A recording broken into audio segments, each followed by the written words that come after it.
حدثنا خالد بن مخلد حدثنا سليمان حدثنا عبد الله بن دينار عن ابن عمر عن النبي صلى الله عليه وسلم قال: إن من الشجر شجرة لا يسقط ورقها، وإنها مثل المسلم.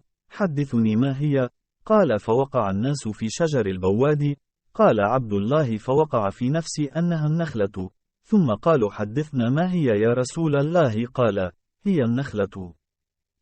हमसे खालिद बिन मुखिल ने बयान किया, कहा हमसे सुलेमान बिन बिलाल ने बयान किया, कहा हमसे अब्दुल्ला बिन दीनार ने बयान किया, उन्होंने अब्दुल्ला बिन उमर रज़ी अल्लाह अन्हुमा से उन्होंने हज़रत सल्लल्लाहु अलैहि वसल्लम से कि एक मर्तबा अब सल्लल्लाहु अलैहि वसल्लम ने फरमाया, दरख्तों में से एक दरख्त ऐसा है कि इसके पत्ते नहीं झड़ते, और मुसलमान की भी यही मिसाल है, बतलाओ वो कौन सा दरख्त है। ये सुनकर लोगों के ख्यालात जंगल के दरख्तों में चले गए। अब्दुल्ला ने कहा कि मेरे दिल में आया कि बतला दूं कि वो खजूर का दरख्त है, लेकिन वहाँ बहुत से बुजुर्ग मौजूद थे, इसलिए मुझको शर्म आए।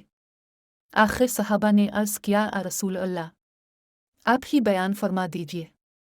अब सल्लल्लाहु अलैहि वसल्लम ने बतलाया कि वो खजूर का दरख्त है। The Prophet said, amongst the trees, there is a tree, the leaves of which do not fall and is like a Muslim. Tell me the name of that tree.